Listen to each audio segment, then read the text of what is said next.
I think he rubbed a lot of people the wrong way with what he said and how much of an airhead he is. Yeah.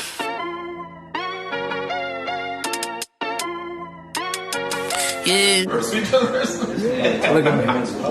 Bench Mob, they're speaking the facts that you wanna hear. They rip a jersey, the vision is clear. Diamonds glisten like a chandelier. You know what I'm here for, like Marshawn Lynch. At clutch time, we do not flinch. Real brothers, we do not switch. Hit home runs with the right pitch. Who run the city? What to do when they hating on you? I feel like Kobe 2010. Taking an L, all I need is a win. Business is business, you know how they go. They playing the seats, now it's time to grow. Tuning now, gotta be in the know. Showtime, bitch, my about to blow. I ain't seen from now. Miles, you was really.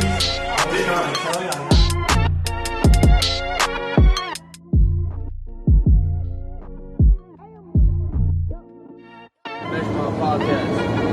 What's up, bro? Go ahead. Yeah, welcome back to another episode of the Bench Mob Ent podcast. This is episode 219. CJ, Cincinnati's very own. How you doing tonight? Doing good, man. Nice win last night. Bengals look good without Jamar Chase. Got a few tough games ahead, but we're going to weather the storm. My smooth operator Davenport, how are you doing today? I'm seething right now. I can't stand the Jets right now. As long as I'm going to the game on Sunday against the Bears, if Zach is starting, that place is going to be crazy. It's gonna be crazy in there. Yeah. And it's crazy that I see so many. Hold up. No, you go ahead. Keep going. I don't want to dive into this. You just doing the introduction. My bad. Wait, real quick before we get to Greg, you got season tickets? You've been to a lot of games this year, right? No, I just bought like a ticket package. Dolphins, Bills, of course the Bengals game, and then the Bears. That's nice. His money longer. That's what I'm saying. I didn't even know they did all that. Hey, I mean, we got a good team this year. Hopefully we're not held back by a child. Hopefully. Greg, Mr. Hot Takes, debate your mother sends me. How are you doing tonight? Good, man. I'm good. I'm hanging in there, bro.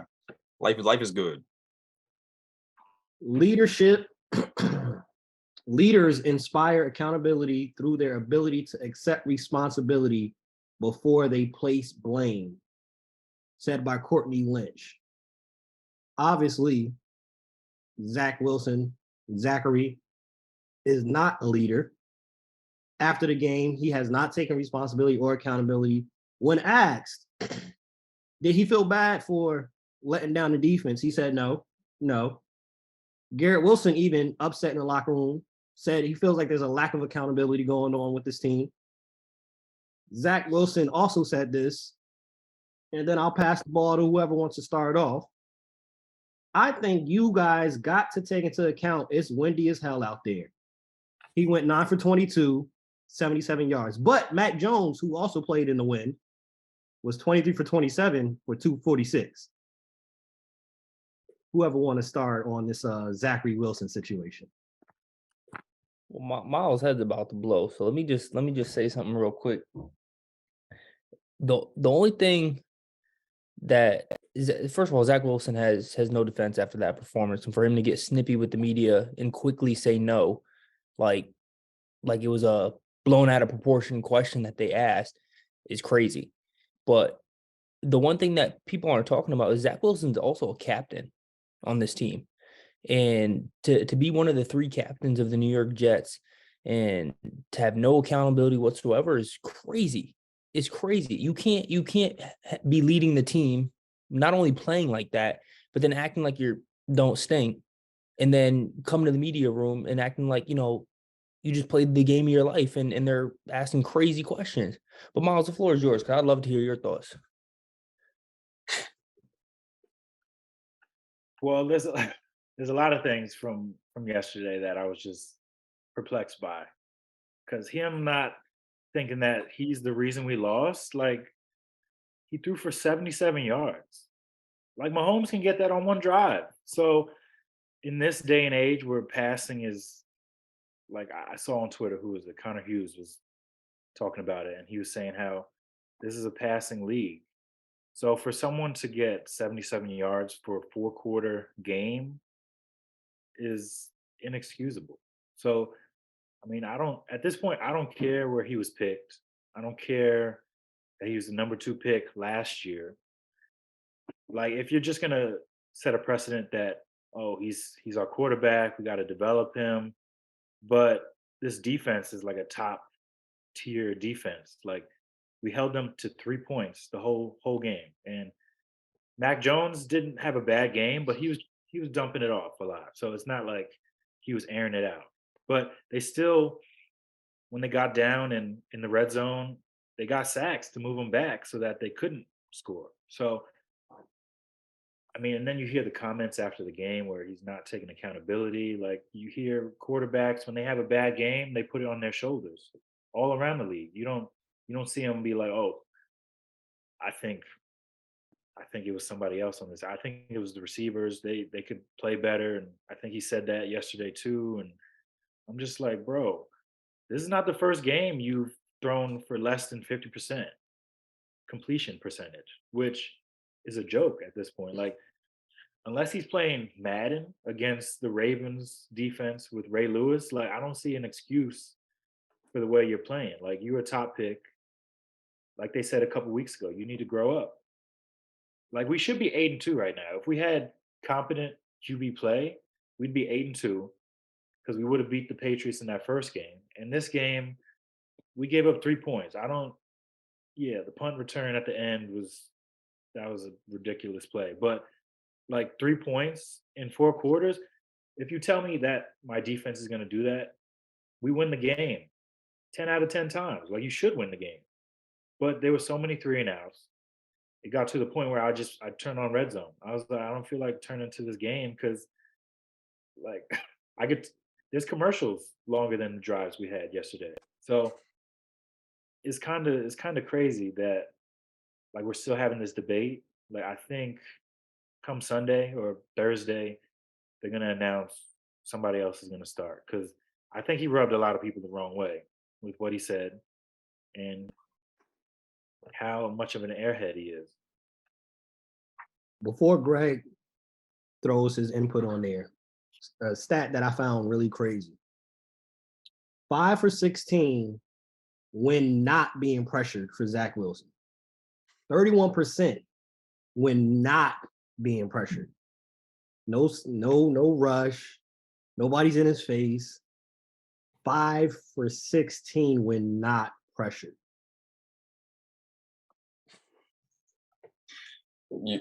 They put up 2 yards of offense in the second half. 2 yards. I think we have to come around to the fact that Zach Wilson is the worst quarterback in football. I think that's where we at. Like worse than Baker, worse than Andy Dalton, and the bottom of the league. And then also you think about where it leaves them too, because it's bigger than just this year. I know everyone wants to focus on this year with them because the defense is like a Super Bowl type defense, and it is. But and they have good weapons. There's no excuse for him. Like he's just been horrible, and it's just because of him. Like he's missing easy throws. He's throwing check downs 50 feet over the guy's head in the flat. Just doing ridiculous things like that. So I'm at the point now where it's like you're repeating the same errors you made last year. Last year he wasn't completing the easy ones. He's missing the layup throws. He's not getting those. And this year it's a little worse. Looks worse. I mean, I don't remember too many games where they offensively were this bad. This is historically bad. So then you start asking yourself, what's the quarterback market look like for them next year, and what are they going to do? And it's like, well, maybe Jimmy G because the San Fran ties, and maybe he goes there, and they just need the guy who can kind of steer the ship, right? So it's tough. It's tough. I feel so bad. I don't even want to talk trash about him. It's that bad. I don't know where this thing ultimately ends up going for this team, because when you miss in your second overall pick and you're too good to get a good quarterback again, like what are you gonna do? Like there's no quarterback whisperer in that organization that I know of. Maybe that's part of the problem. I defensively they know how to coach defense, do an amazing job there, and guys are open to their scheming well, but and the run game's been good almost every game up until that one. But if teams are going to make you stop the run and make you beat them with your arm, and you can't do it at all, then it's trouble. It's trouble. So I think they have to explore all options for all available quarterbacks in the offseason, all free agents. And I know Jets fans will be looking at the Lamar situation closely to make a big trade. Maybe you do that. Derek Carr will be available, I'm sure. That's a viable option for them, right? If you're looking at solutions, but this year you're going to piss a year away. That's what's going to happen because he's not good enough to get it done at all. And there's a lot of things I've made fun of him before in the past. All those things reign true. He still can't complete the easy ones. He still can't get the layups, and that's a big deal. You know, outside of making just stupid throws, just stupid. He's throwing off platform when he doesn't have to. He's like still throwing with his feet square. It's just very strange. It's very strange the way he plays the position at all. He plays the position like just very, very recklessly. So it's tough. That's tough. I feel bad for Jets fans, but you know, not really. If you got Daniel Jones, you guys would have won these games. You know? Who presents the best option for them going forward, Mike White or Joe Flacco? Mike White, I think. I mean, Joe Flacco is a stick figure back there. He can't move. He's old as hell. He knows he's a competent backup, but that's about it at this point. Like, he threw 56 times, a couple times earlier this year. That's not the basis of this team. This is a run first team. Mike White, he can handle this, I think. I mean, he showed it last year against the Bengals.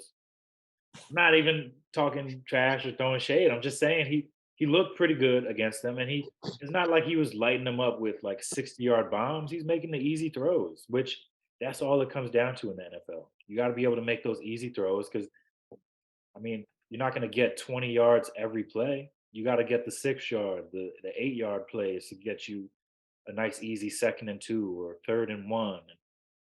And Zach can't do that. Like, you call a passing play on first down, you almost want him to just throw it away. Don't throw it to anybody because you have a better chance of getting to 2nd down if he throws it away than if he tries to make a play. We saw it in the first Patriots game. He tried to make plays, and what happened? Throwing some of the dumbest interceptions I've seen. Like, these are like freshman team type plays. So I don't know, man. I just know that they're not gonna draft another quarterback. That's it. This is it. They're not gonna draft another quarterback. They have to sign somebody ready. Like, you can't move forward with this team with a rookie next year. Like, they're not gonna do it. So that's why, I mean, Jimmy G's a free agent next year, and he's already shown that he's a good leader. He can make plays. All the hate that he gets, I mean, he's a winner. That's the whole point of this game is you want somebody who wins and knows how to not make game-changing mistakes. Like, I don't want Derek Carr. I'd rather just either take Jimmy G or I don't know. That's those are the options. Like, Lamar's not an option because we're not going to trade 6 first-round picks, and they're not going to trade him because I think those two in the end need each other. So what about Derek Carr? I was going to say, you don't want Derek Carr, but he may be the best quarterback to come there in years. No, for sure. Him or Jimmy G. But I don't know. That would have to be a trade, and I don't think I want to trade draft capital. Jimmy G's a free agent next year. So you take a chance on him, 1-year deal, 2-year deal. He's familiar with this offense. Defense is ready. We got weapons. It's not like he's coming into a bare cupboard. It's not like the Giants offense. So that's the thing. He's coming. That's before or after they add Odell. I guess we'll talk about that later. You think he's coming? You think he's coming? He's coming. But we'll talk about that. I don't want to spoil Giants insider over here. Right. But with the look, even with our bare coverage, you see what good quarterback play can do for you. You know what I'm saying? Like, good quarterback play will get you wins. It doesn't matter. Look, you're right. You don't need Derek Carr per se. It'd be better to get him. He gives you a better outlook, but I trust him a little bit more. But Jimmy G's proven he can do the job. So I think that move makes a lot of sense for the Jets. Like I said, you got to look to the future. You can't. This year feels like, I mean, what are you doing? Relying on Mike White to get it done? That ain't it. That ain't it. He'll be confident. If he can make the throws, that, like, we have a guy out there who he had a screen pass and he overshot him by like 4 yards. I'm like, what the hell? He's been doing that. Zach Wilson been throwing dudes bounce passes for as long as I can remember. He's been going behind the backs, all that. He's throwing like sidearm, underhand, like for no reason. I'm like, who the hell do you think you are? He's been doing that ever. Hey, looking at the other side in New York, is there any doubts, any concerns with how Danny Dimes played on Sunday? Probably not. I don't have any. I mean, look, you do some picks. It happens to the best of them. I mean, every quarterback in the league does it. I think he had the longest streak in the NFL of passes attempted without throwing an interception before that. So I don't have any concerns about that at all, or about his play, or about where he is, or what the future is of this team. You're 7-3.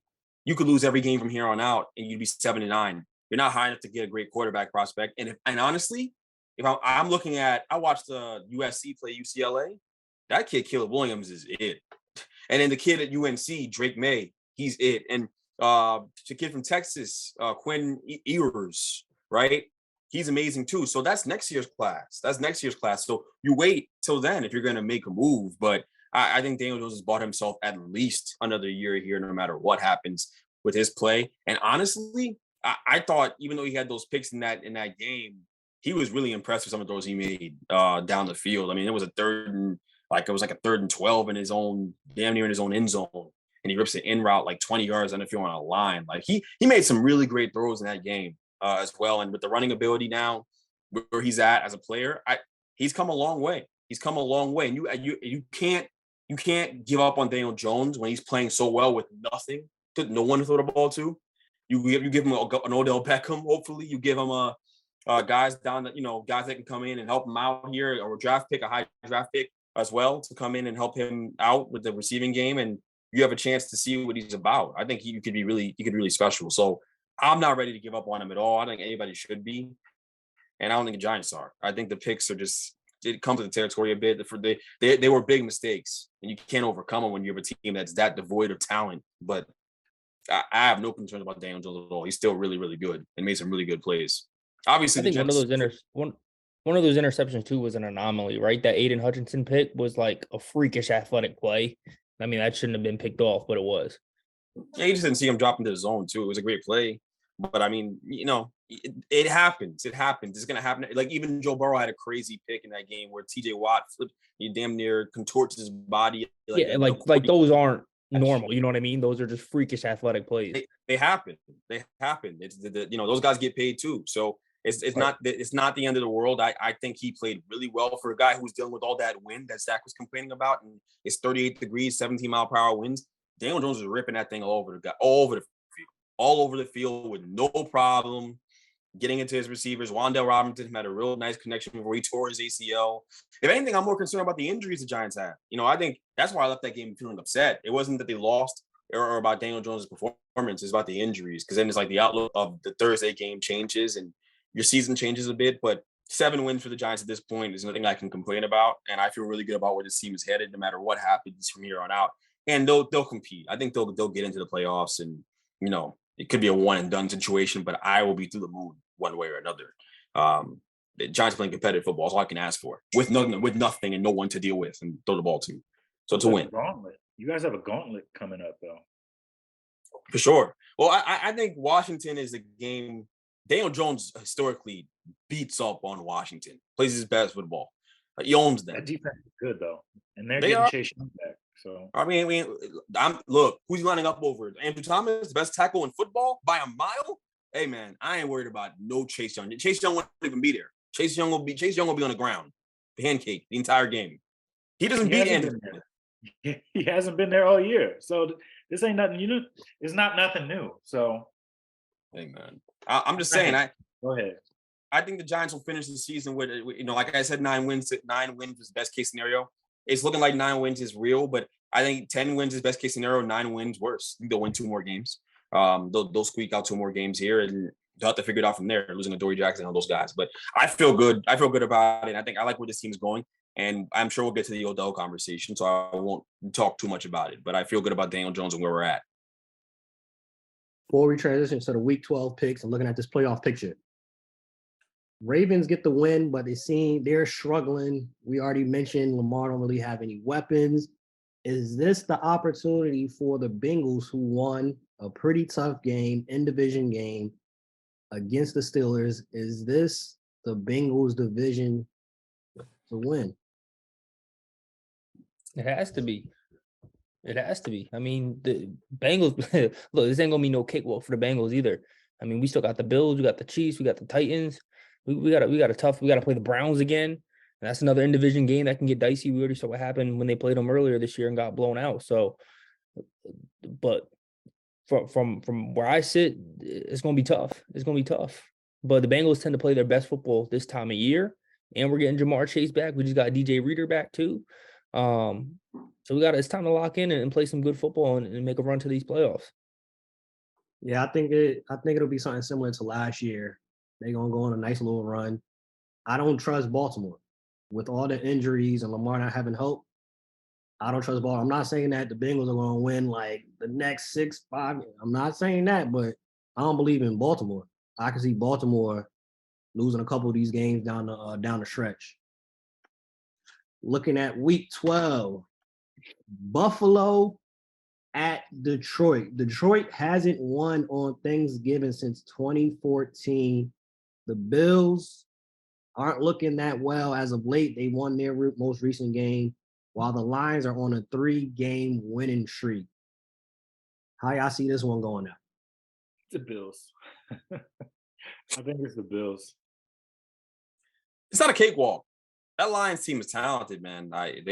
They're talented. I'm not saying it because the Giants just lost to them. I thought that, obviously watching the Hard Knocks in the offseason, you kind of got a sense of how talented they were and how things could be different for them this year. So it won't be a cakewalk, but the Bills should win the game. I mean, they're a championship level team, and they're the best team in football. They're one of the best teams in football when they have it going, if not the best. So Hey, I would expect the Bills to win. Jameson Williams coming back this week. Amon-Ra St. Brown on the opposite side. It's gonna look. Their offense is gonna look a little different. Hopefully. I'm going with Detroit. I think Detroit gonna pull this out. I like how Dan Campbell got them playing. They're fun. They're fun, and their offensive line is really, really good. Too. They got the players, man. Keep that ball in Josh Allen's hands. Huh? What'd you say, Miles? No, I said Penei Sewell. He's a player. He's hooping. I mean, he's hooping. He's balling. He's playing at a high level though, for real. Hey man, I know a team that would love his services right now. But, And us. Our line played great against Pittsburgh. see about every other game here. Yes. Next Thanksgiving game, Giants at Dallas. 7-3, 5th and 6th seed in the playoffs. Dallas coming off a big win. Giants. Dallas, man. Dallas. That one. This could get. I might put 50 on Dallas too. Well, he said he might put a 50 on us. Nah, he said he might put 50 cash on Dallas. Hey, yeah, please do that. Please do that, Chris. Give me the money line. Nah, please do that. I hope you do. I don't think that game's gonna go well. I think it'll be closer than people think it will be, but because it's a divisional game. But all the injuries, I don't know how you overcome that. It'd take the greatest coaching job I've seen in my life to win that football game. Maybe they get Azeez Ojulari back, and that helps with their pass rush.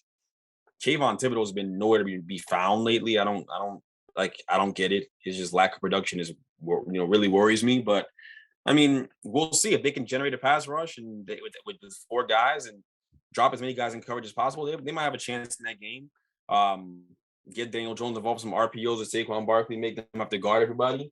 You might have a chance. You might have a chance in that game, but I don't feel good about it. I'm not picking the Giants by any means in that game at all. And like I said, it's all right. You can get 9 wins, get you in.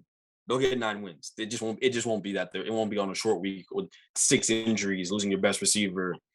That's tough, man. That's tough. I don't expect them to overcome that. But hopefully, if they do, that'd be a Daniel Jones legend game. That'd be a game we talk about for the rest for a long time. It'd be really cool. So I'll be locked in, but I'm not expecting to win there. With all the injuries, Cowboys by 14. Not going to talk about the Vikings game. We already know how that's going to go. Vikings being the Vikings.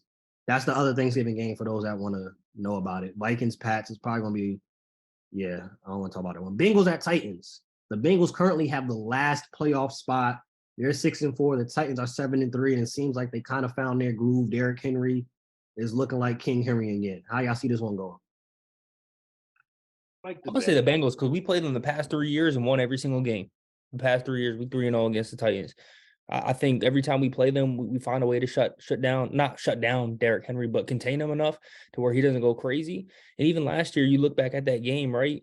When Joe Burrow got sacked 9 times and they had no business winning that game and they still found a way to win.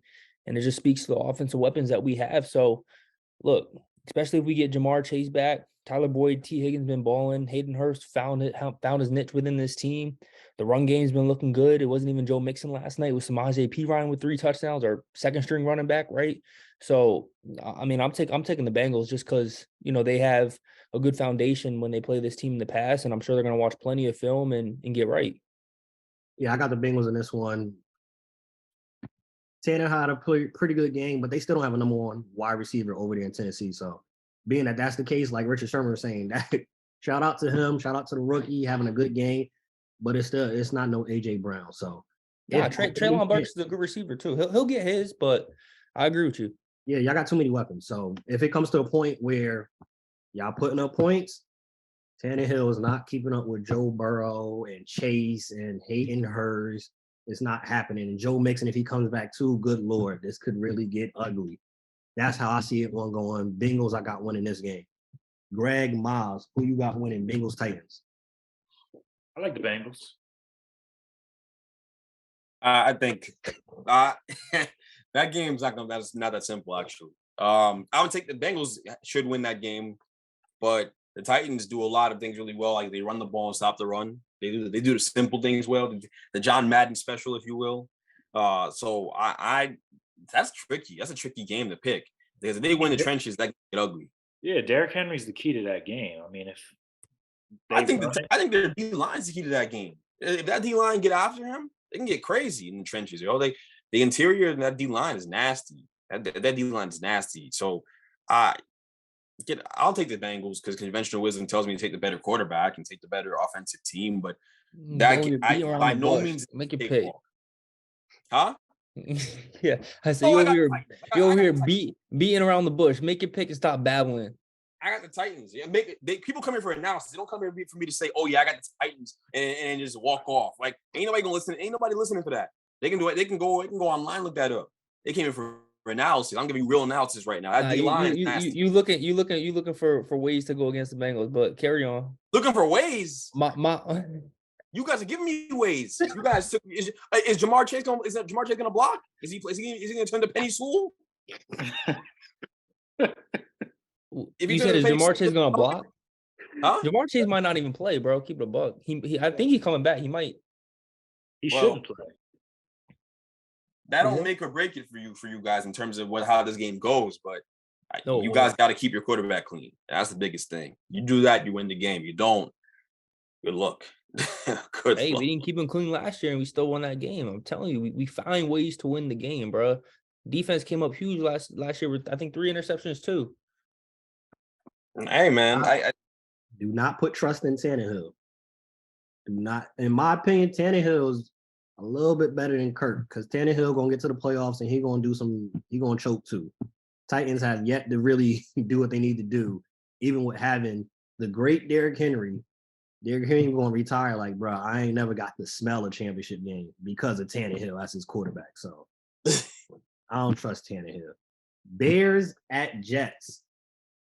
Justin Fields or Mike White? Who has the better game? I mean, hopefully he could play. I saw he got hurt and had to get carted off with a shoulder injury. Justin Fields. Oh. It's all that running. Shoot. For my sake, I hope the Jets can win. Because I'm going to be at that game and there's going to be a lot of angry people leaving, a lot of hopeless fans, because this is a team that we should beat. Like, even with Zach Wilson starting. Like, the Bears, their defense is not good. Like, they got rid of anybody who can make a play on this defense. Yeah, with this game, right? Do you feel this is a must-win game, being that y'all are last in the AFC East and currently are not in the playoff race? The Bengals have that last spot. Yeah, every game moving forward is kind of a must-win for most teams.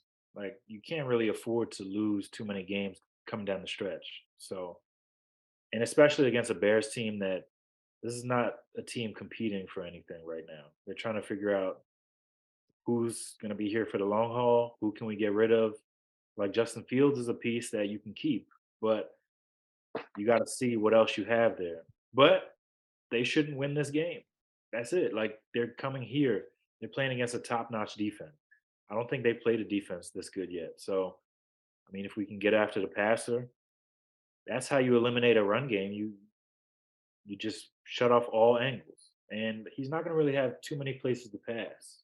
We got corners. We got linebackers who can move sideline to sideline. So, I mean, I got the Jets. I'm taking them with the points. I'm rocking with the Jets. Jets, Jets, Jets, Jets. Man, I don't want to hear that shit. Hey yo. That's crazy. That game is if Justin Fields plays, I that game's interesting. If not, obviously Jets win.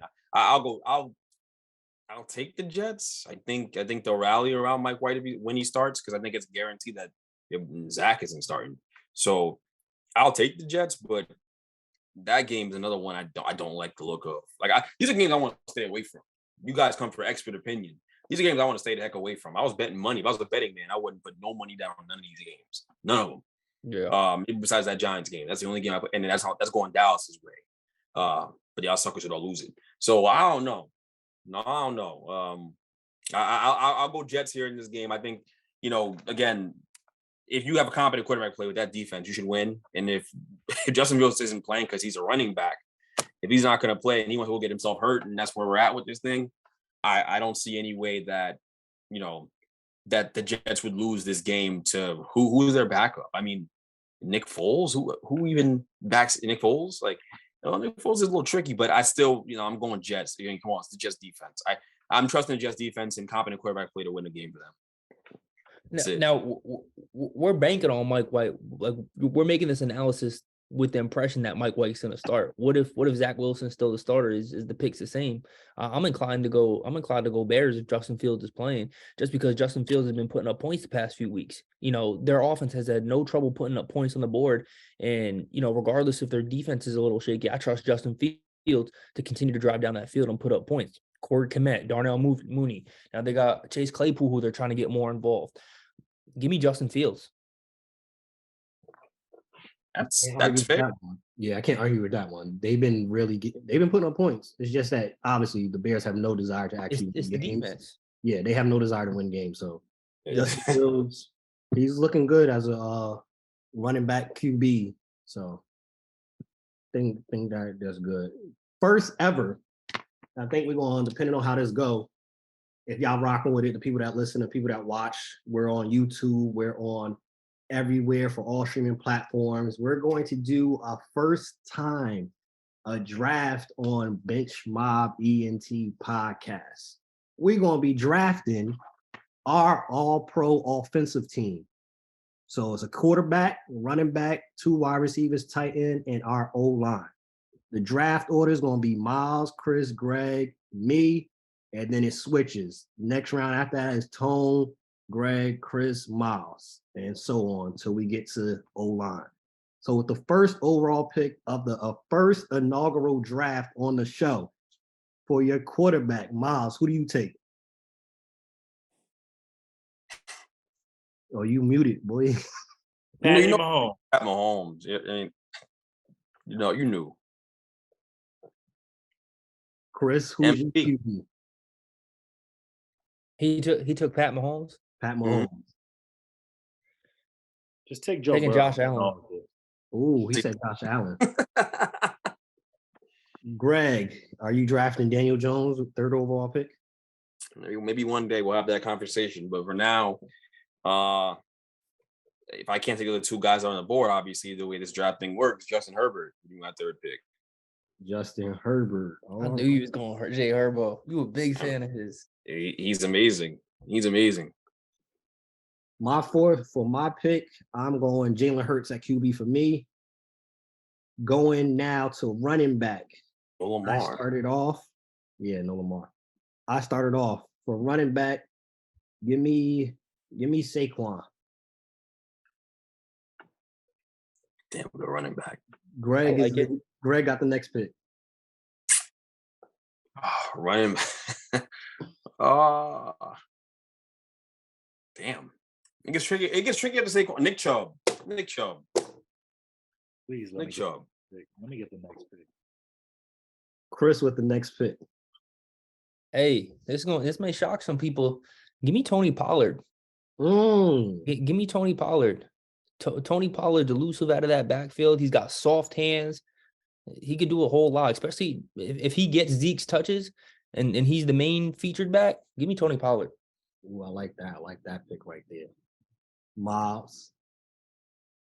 The most consistent guy in the NFL is Derrick Henry. Like, this guy just gets it done every year. If he can stay healthy, he's almost guaranteed at least 1,500 yards. So thank you guys for not taking him. That was an easy pick. I had to throw you a bone. Who's your wide receiver one? Miles, you start off next round again. He wouldn't have been wide receiver one if he got traded to us. But since he's down in Miami, I'm gonna take that boy Tyreek. Tyreek Hill. Chris with the next pick. I gotta go Jay Jettas. Justin Jefferson. They're gonna say Jamar. I gotta go Jay Jettas. Jay Jettas has it right now over Jamar. So Greg, are you going with Jamar Chase? Hell no. I'm going. I'm going with the. Don't be disrespectful, because ain't nothing to say hell no about with the receivers that the New York Giants have. Hell no. That's crazy. I'm not taking any pussycats. I'll take I'll take Devontae Adams. Could have been Steph Diggs, but I'll take Devontae Adams. I like it. He go with Tay Adams. Give me Diggs. Give me Stephon Diggs. I'm him. My wide receiver 2. I am going to go with, to pair up with Diggs. Give me Jalen Waddle. Greg with the next pick. My receiver 2. Yeah, who you gonna go with now?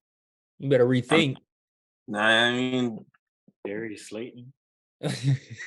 He gonna say something stupid like CeeDee Lamb. CeeDee Lamb's not a stupid choice at all, actually. CeeDee Lamb's been great. Over Jamar Chase. I'll take Jamar Chase though. I'll take Jamar Chase. Yeah. See, wide receiver 2. I can do that. Next pick is going to Chris. Who you got? Wide receiver 2. Who you pairing up with Jay Jettas? Give me another big body, man. Give me T. Higgins. Okay. Or CeeDee Lamb. Yeah. I'll take T. Higgins over CeeDee Lamb for sure. Wow. And Miles with the next pick. AJ Brown, Amari Cooper, still on the board. Mike Evans. I'm gonna take Amari Cooper because he's putting up numbers with Jacoby Brisket playing quarterback. So Brisket's crazy. And it goes back to you, Miles. Who's your tight end? T. Kelsey. Travis Kelce. Everybody else should be allowed to take a tight end because that's it. That's the whole tight end group right there. Like legit. Bugging. Greg, who you got? Evan Ingram. You see, if you were even from, you're such a foreigner. Because you're even from the New York area, everybody hates him out here. I can't stand Evan Ingram. You're dead wrong. I mean, the answer used to be easy because Kittle was like amazing, but he's not getting targets where he's at. So I'd still say Kittle just because it's just a matter of getting targets. I think even today he got a nice touchdown run. It's just a matter of getting targets for him. He's still great. So I'll say Kittle. I mean, I think it's conventional wisdom that he's a top 2 tight end any given year. When he rolls out of bed, he's top 2. So I'll take Kittle. Chris, your tight end. Mark Andrews. Solid pick. I'm gonna go with probably shock on this one. I'm going with Kyle Pitts. I think he get an actual quarterback, especially based off, again, this was a draft. My team, I got Jalen Hurts. I think Jalen Hurts get Kyle Pitts to rock. So give me Kyle Pitts at tight end. And then for offensive line, I'm going with the Eagles offensive line. I'm straight. I'm good right there. Next pick is Greg. Eagles offensive line, I'm good. It's a really good offensive line. It's a really good offensive line. Offensive line. I mean, I think, damn. I think that Lions O-line really stuck in my head, like how good they were. No, they didn't face an amazing, pass rush, but they were picking up blitzes really well. I'll take their offensive line. I like the Chiefs O-line. Took the Chiefs O-line. How about that? Chiefs O-line. Chris, what's your line? We know it's not Bengals. It damn sure ain't the Bengals. Oh, I'm gonna take the Bills offensive line. They're not the best, but they can hold their own for sure. And Miles, with the last pick of the inaugural draft, which O-line are you taking to protect Patty Mahomes? I'm taking the 49ers offensive line. Pretty good. Good one. Not bad. We're going to post it. We're going to let, y'all let us know which team you think is the better team from this draft. This or that. Greg has been alluding to it all night, all last week, all this week in the chat. This or that. Odell Beckham Jr. chooses Dallas or the Giants. The sources are talking, man. The streets are talking. The people around Odell, the mentors, the people he has around him are saying that the Cowboys are genuinely interesting to him, and there's real interest there, and that he could definitely end up there. But that the place that resonates the most is the New York Giants. And I think just knowing Odell, and I've said this before, but now we know it's between those two teams. We can have a more serious conversation about it. Just knowing Odell and knowing his time here and what he's like and what he's really about. He has a flair for the dramatic. Odell will drag it out. He'll flirt with the Cowboys publicly. He'll do all that stuff to really drive out the hype. And he'll do what you least expect. I think him going back to the Giants isn't something that people wouldn't expect per se, but I think people really have written in the Cowboys as a favorite because the Cowboys are a better football team right now. But I think him coming back to the Giants is something that I can really see happening. It makes a lot of sense from a football perspective because of what they need him to do and how much he's needed here and how many targets he can get. The best friends being here in Saquon and Sterling. I think that's a real thing too, a real draw for him as well. And then the big thing is just the draw of the city, like the city, him playing here. He loved playing here when it came to the environment, when it came to the fan base, when it came to everything that comes with playing in New York City. You can't replicate that anywhere. As great as the Cowboys fan base is and as large and national as it is, playing in New York or winning in New York City is totally different. It makes careers long term. Like Michael Strahan, all these guys who won here, Justin Tuck, Carl Banks, all the guys who win here, they go on to do other things that are just so much bigger than just football. So I think Odell knows that, and I think he's gonna end up coming back here, even though it's the dark horse thing. I guess technically, can you compare them to the Cowboys and the Giants? I'm not just saying here this with my heart here. I do want him to come back. I think he's gonna end up coming back here for all the reasons I've named. I think it's Dallas with, especially with all the injuries that just happened. I think he's gonna go to Dallas. It'll be a better chance for him to win. I think that's where he's gonna end up going. I think he really wanted New York, but with all these injuries now, it's not looking too of a bright future for New York for the rest of this season. Remember, it's not about. Remember, he said he wants to sign somewhere long term and live somewhere. So if it's about that won't deter him too much. That's kind of the way I see it. You know what I mean? I don't know how much he's going to play this season anyways. I don't know if he can play right away. That's all I'm saying. That's the reason I would have said that too after yesterday. I think a lot of people are saying that, and that's fair. But considering what he said about it being a long-term thing for him, all the more reason why I think it can still happen.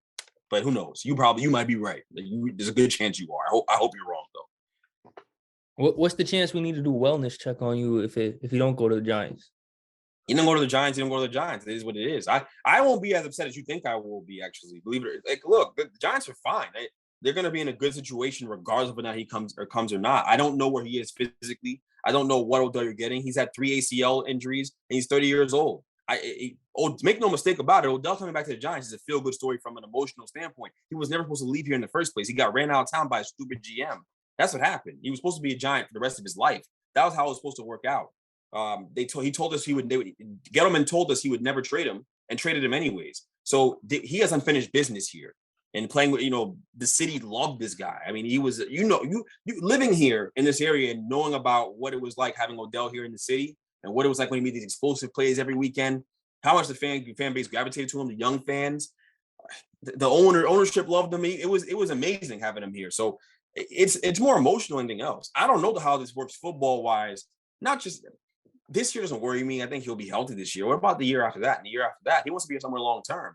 He's had 3 ACLs or whatever it's been. Like a hip injury. Hip injuries are crazy. Kenny Golladay had a hip injury. He's lost all of his explosiveness. I don't think that'll happen to Odell, but it's a real concern. So make no mistake about it. If he goes to the Cowboys, I don't think it makes the Cowboys I don't know for sure that it makes them Super Bowl favorites because I don't know what Odell you're getting. I just know that Odell coming here would put a jolt into the city. No matter what he played like, it would give it this tangible energy to the city and to the team. It would lift the spirits of the team a lot too. So just because he's coming home, it would be a really big deal. And he's a flair. Now don't roll your eyes. Because this ain't Cincinnati. He coming back to New York. It's a bigger, larger. First of all, I'm gonna cut you off right there because ain't nobody rolled their eyes. Nah, second of all, a feel good story don't translate to winning.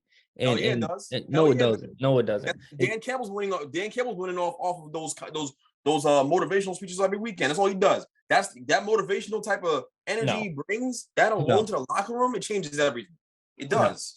Especially if all the things you're saying are true, right? 3 ACL surgeries, which we know, or ACL injuries, a hip injury that we talked about it a few weeks ago. We don't know what his production level is going to be. These are major surgeries. These aren't high ankle sprains. The dude's been out of football, for a while now, and he's coming back.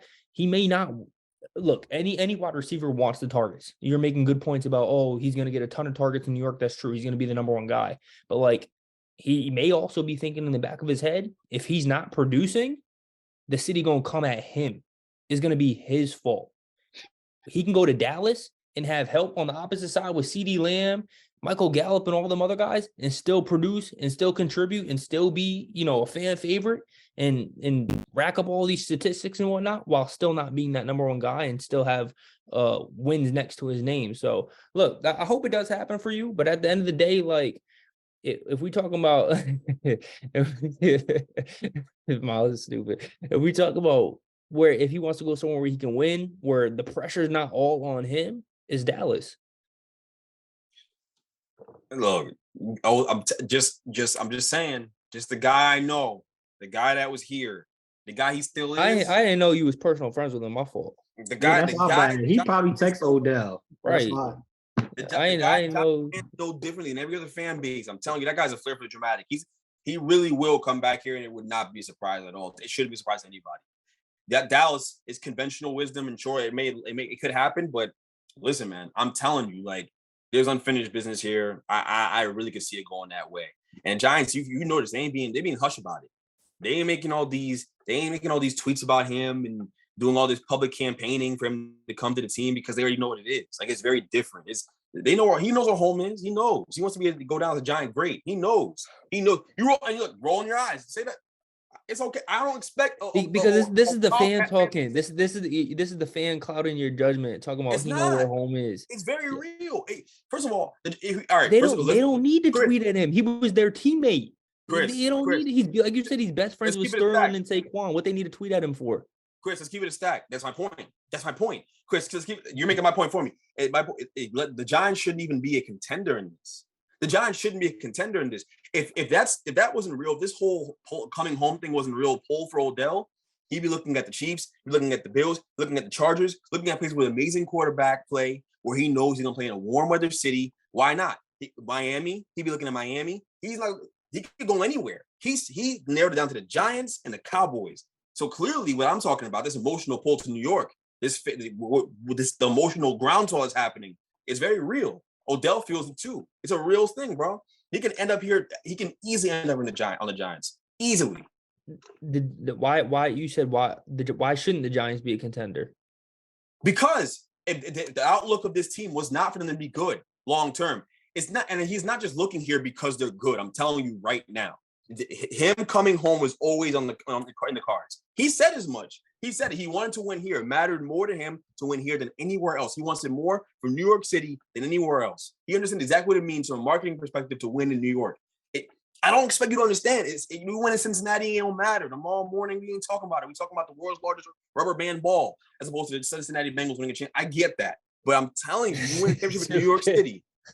I'm telling you, you win a championship in New York City, it changes your life forever. He understands that. This is a real thing. I'm telling you, he could easily end up in the Giants, and I think it's going to happen. Miles, what about you? What do you mean? What about me? What do you think? Oh, about this? Oh, I think he's going to the Cowboys. I don't think this legitimate. It was cute. It was nice what you were talking about. It was a nice 5-minute rant. But he's not coming to New York, bro. He can visit. Like he visited with Sterling Shepard, but that's about it. He's not coming back here. This is a dead dream that you need to get. He just wants this. He just wants this to be the case, so that way I don't get what I want. That's really what this is about. It's not about you thinking that for real. It's about not getting what I want. How does that song go? You can't always get what you want because you're not gonna get it. He's going to the Star. He wants to win. Him and CD, that's a nasty combination moving forward. So, and Odell and whoever we draft in the first round is a nasty combination too. He don't want to rely on a rookie. On a 1-year deal. Odell and Saquon is a nasty. Odell and Saquon is the best 1-2 offensive punch in football if it comes together. If Odell is still in his prime, that's fine. That's fine. That's a risk you got to take if you're the Giants. That's a risk you got to take if you're the Giants right now. But that's not a risk Odell needs to take. It's not a risk for him. How's it a risk? He's going to a competent coaching staff. He's going to a place he's familiar with. There's familiarity there. There's no accumulation period needed. He knows it. He know the turnpike. He know Bergen. He know everything. He know chicken spot down the street. He know hot chicken kitchen. You know all that. So it's no acclimation. That's the fan, bro. There's no risk. The fan in him. There's no risk. You were Big Blue all the way, bro. There's no risk. He's signing a 1-year deal with whatever team to use them to get a bigger deal or maximize his potential for next year. He's getting a long-term deal from Jerry Jones. He's not getting a long-term deal from anybody. Jerry Jones is offering him a long-term deal out the league. You know, at least Jerry Jones is going to do that. Jerry Jones thirsty. Behind he's offering a long-term deal in that. Yeah, he is, bro. He's getting like a 3-year deal. I'm telling you, he is. He's an idiot. He's going to do it. Negotiating against Jerry Jones. ACL injuries in the last 3 years. The guy's an idiot. It's a 1-year deal. How much you want to bet on this? A 1-year deal? You think it's going to be? Yeah. I'll bet you Chick-fil-A on that. All right. I still owe Tone Chick-fil-A, so he ain't paid up yet. Hey, there's no Chick-fil-A around here.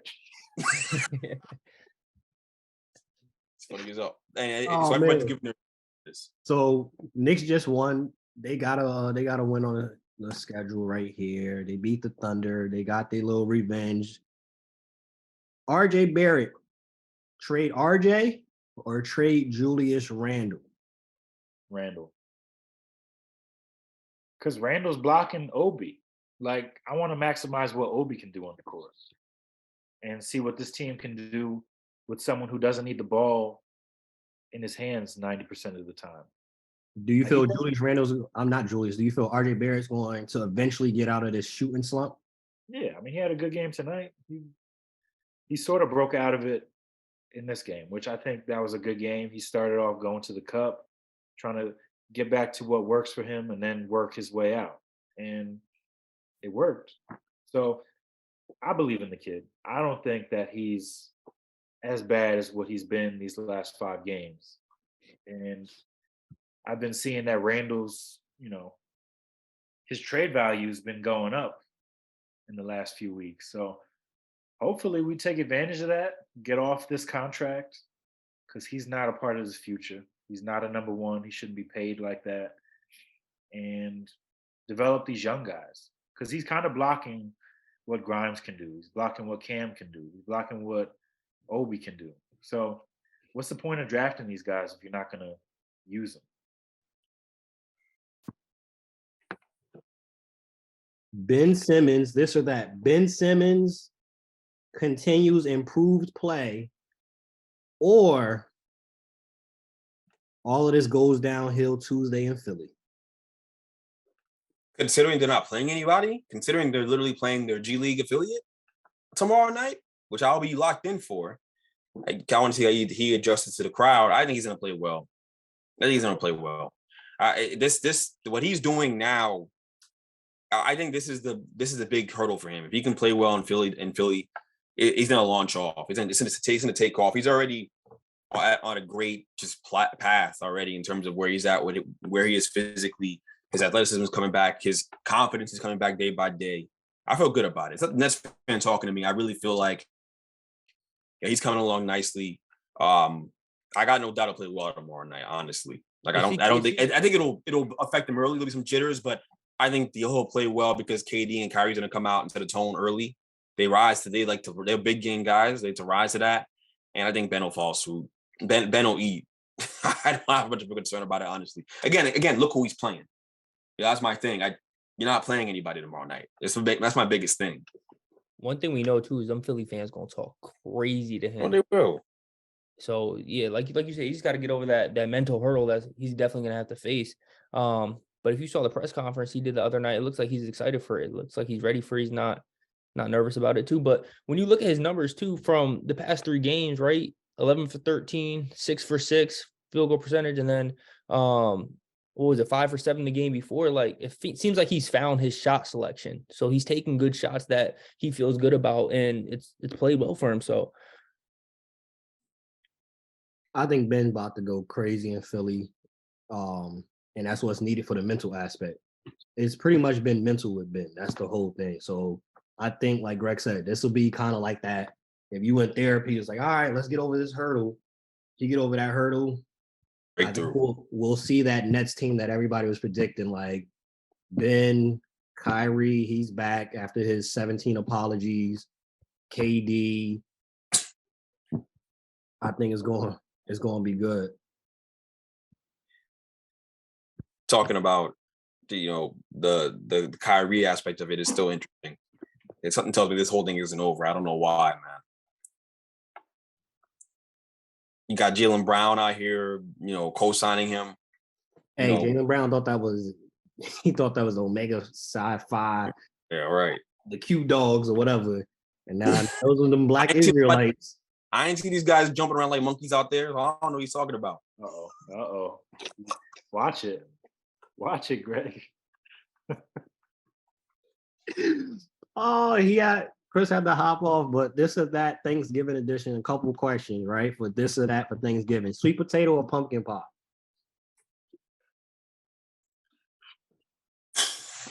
Neither? I don't rock with exquisite pies like that.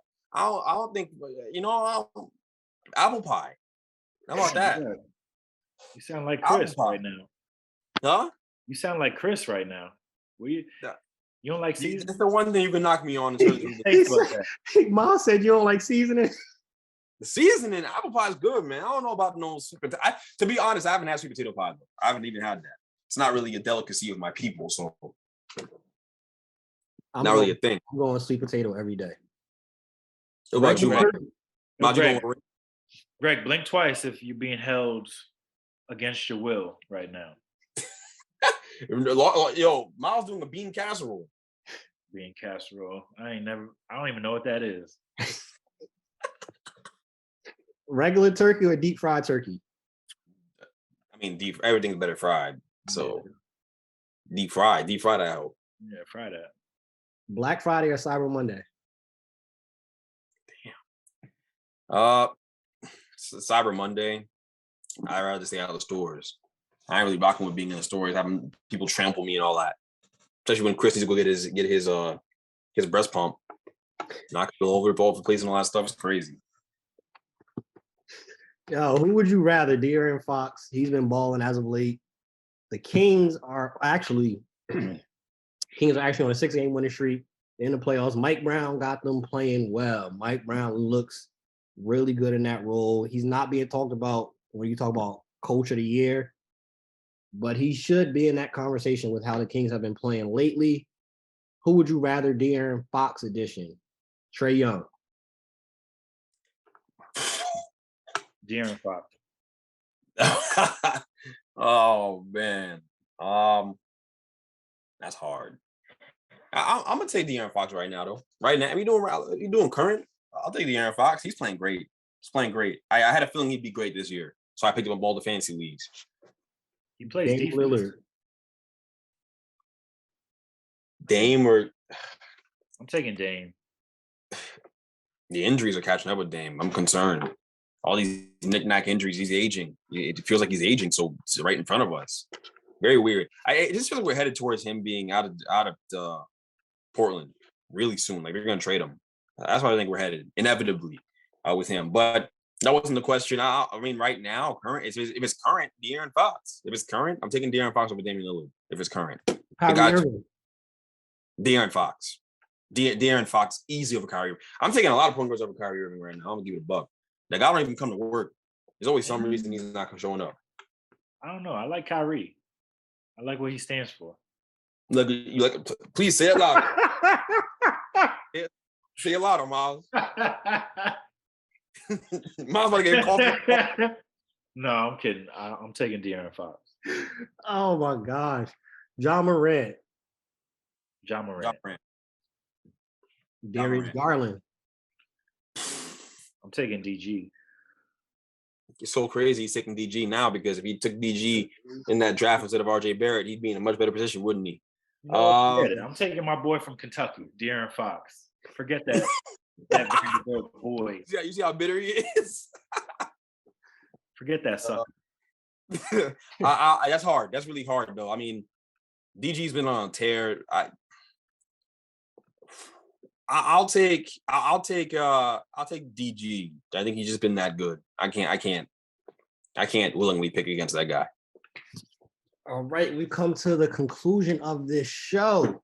Something that we've added that we will close every show with, whether it's from Bench Mob Cast, whether we see it on the internet, whether you guys send them in. We're going to finish off with hot takes.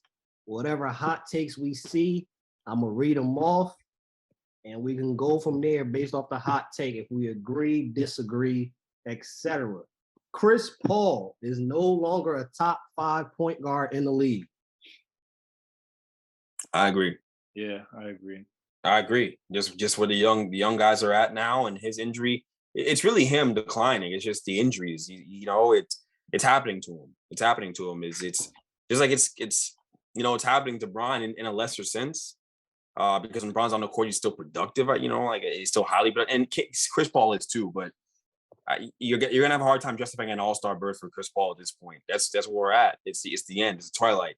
So I'm definitely gonna sit here and go with him not being top 5 anymore at this point. I mean, we can name top 5 guys better. I think it's De'Aaron, it's DG, it's Shea, it's who else? John Moran. Luka's not really a point guard, but I mean he is. But you know what I mean? Like Luka. Are you taking Trae? Are you taking Trae over CP3? Right now, yeah. Trae too. So it's like he's like at 7 if we're really doing the list. So that's tough. Bol has the same skill set as Victor Wembanyama. False. That's a hot take. Bol is similar. It's similar. It's just maybe, like he's like the Diet Coke to his Coke. He's diet. But I think the ball handling ability is where he separates himself, Victor, from Bol. But I think there's a lot of similarities, and Bol can be an all-star type of guy too if he stays healthy. It's the same type of thing. He's the same kind of problem because of his size and his ability to play in a perimeter like that. But I still think Victor's different breed. Victor's a Benz, and my man Bol is a I don't even know what the analogy is. What's a car people like that isn't? I don't know. He's like a. I Mitsubishi. don't know. No, you're wild. He called him a Mitsubishi. Maybe he's a Range Rover. He's a Volkswagen. You know what? It's German, but Them new ones are all right. the So one you yeah, want. they got great safety features. Yeah, Last one. James Wiseman is a bust. yeah. He's a bust. Oh, I yeah, don't get think him he's a out. bust. I don't think he's Yeah. a bust. If he on a different team, he's averaging a double-double. I don't think he a bust. Get him out of there, and then you'll see. I think he's immature. He might just I be. think he's immature. I think there's something to that, him being immature. But I as far as him being a bust, I mean, he's too talented to give up on him right now. I get him to another team and let's see what it look like. I think he gets the easy double guy in the NBA, with his physical gifts and skills. So We said from rip it wasn't going to work though. That wasn't a good position for them to draft anyway. I think when we look back at it, especially with them sending him to the G League, Golden State dropped the ball as much as we praise their front office. They dropped the ball that draft with drafting James Wiseman. wasn't he one of two guys they drafted in that class, or was that actually that wasn't that class? That was a different one. That was a different class. That was Moody and Kuminga. Kuminga, don't you have the same questions about him? 100%. Like Golden State, Oh, their biggest issue is that they were looking forward to their younger players taking a leap this year. Kuminga hasn't, Moody hasn't, Wiseman hasn't. And Jordan Poole. Poole's pressed him signing the contract.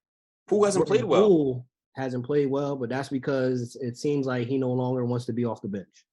He literally has a 17-point differential when he starts and when he comes off the bench. Yeah, it's like he almost plays like he's in a bad mood or just in this depressive state when he comes to the bench. He's not playing with joy. I'm going to the bench, which is, hey, you chose to resign there, my guy. I mean, Orlando had a bag for you. Other teams had a bag for you, and you don't want to play it out. And I don't blame him. Get to your money, but you're going to have to get a trade up out of there. That's the situation he's in. And I don't know how you demand that at his juncture in his career. You don't really have that standing yet. So it's tough. It's tough. Looking back on it, right? Should they have drafted LaMelo Ball? I personally have always been a fan of the LaMelo Ball draft, like just taking him in that class. I don't care you have Steph Curry. I don't care you have Clay. LaMelo Ball, especially with what he's done in his skill set, he fits. He's such a great passer. He's gonna get guys involved. He's gonna make Steph Curry's life easier. He's gonna make everyone's life easier around him. Klay Thompson's life easier. You could have gone with 3-guard set, having him play point as well. I think it would have made a lot of sense to draft him. They ultimately didn't. Obviously, I think they regret it. I think it was Wiseman took instead in that class, right? So I think they ultimately regret that they didn't take him. It's a regrettable mistake, but LaMelo is the far better talent. I mean, LaMelo is really good. Even this year in the little bit he's played, he's been really, really productive because that's what he is. You think it's because of the pops? You think LeVar I think it's probably take him. Yeah, probably why. Talking about Steph, that's stupid. You take the best talent available, even if you didn't like LaMelo. You could have traded him for a ransom. You can't trade Wiseman for anything. Wiseman has no value. So I think the easy answer to this question is, yeah, take LaMelo Ball and try the experiment. Why not? It probably works, honestly. And it makes a guy like Draymond even more, not expendable, because you can't, it's hard to replace that guy. And they'll find that out eventually. I think that's when the thing falls apart. But it helps them out big time in terms of playmaking and even shooting, because he shoots the ball well enough. He's a good shooter. Real good shooter. All-star guy. Hey, if you stay ready, you don't got to get ready. Bench Mob Ent, we out. This is on all streaming platforms. This is on YouTube. Make sure you subscribe, share, rate us 5 stars, and leave a review. Peace.